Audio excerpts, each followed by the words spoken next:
ഇടിയപ്പത്തിന് ചേർത്ത മാവുണ്ടെങ്കിലാണ് ഞാൻ ഈ ഒരു ഐറ്റം ഉണ്ടാക്കാറുള്ളത് കേട്ടോ. ഇത് ഒരുപാട് ഇലകൾ വെച്ച് ചെയ്യാൻ പറ്റും. ഞാനിപ്പോൾ ഇന്ന് എടുത്തിരിക്കുന്നത് പ്ലാവിൻ്റെ ഇലയാണ് കേട്ടോ. കുമ്പിളപ്പം എന്നുള്ള പേരിട്ട് ഇതിനെ വിളിക്കാം. കുമ്പിളപ്പം എന്നാണ് പറയണ കേട്ടിട്ട്.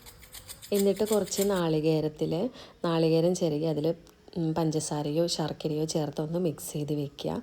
അതിന് ശേഷം നമ്മളുടെ പ്ലാവില ഇതുപോലെ ഒന്ന് മടക്കിയിട്ട് പച്ച ഈർക്കിളി എടുത്തിട്ട് ഇതുപോലെ കുത്തി കൊടുക്കുക കേട്ടോ.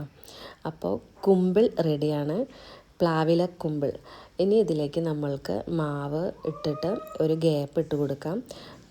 നന്നായി ഒരു ഹോൾ ഇട്ട് കൊടുക്കാം കേട്ടോ. ഫില്ലിങ് വെക്കാൻ വേണ്ടിയിട്ട് ഒരു ഹോൾ ഇട്ട് കൊടുക്കാം. എന്നിട്ട് അതിൻ്റെ മുകളിലും കുറച്ച് മാവ് ഇട്ടിട്ട്, അല്ലെങ്കിൽ അതിലുള്ള മാവ് തന്നെ വെച്ചിട്ട് ആ ഫില്ലിങ് ഒന്ന് കവർ ചെയ്ത് കൊടുക്കാം.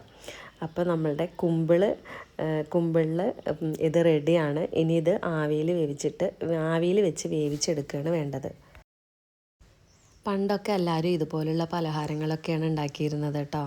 അപ്പോൾ ആരോഗ്യത്തിനും നല്ലതാണ്. ആവിയിൽ വെച്ച് വേവിച്ചെടുക്കുന്നതുകൊണ്ട് എണ്ണയൊന്നും ഉപയോഗിക്കുന്നൊന്നുമില്ല, വളരെ നല്ലതാണ്. പക്ഷേ ഇപ്പോഴത്തെ ആൾക്കാർക്കൊന്നും ഇത്രയ്ക്ക് ഇഷ്ടമുണ്ടാവില്ല എന്ന് തോന്നുന്നു.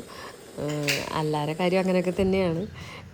എന്നാലും ഇതൊക്കെ കഴിക്കുമ്പോൾ അത്ര അധികം ടേസ്റ്റൊന്നും ഉണ്ടാവില്ല. പക്ഷെ എന്തായാലും ആരോഗ്യത്തിന് നല്ലതാണെന്ന കാര്യത്തിൽ സംശയമൊന്നുമില്ല കേട്ടോ. നല്ല ആരോഗ്യപ്രദമായിട്ടുള്ള ഒരു പലഹാരമാണ് കുമ്പിളപ്പം.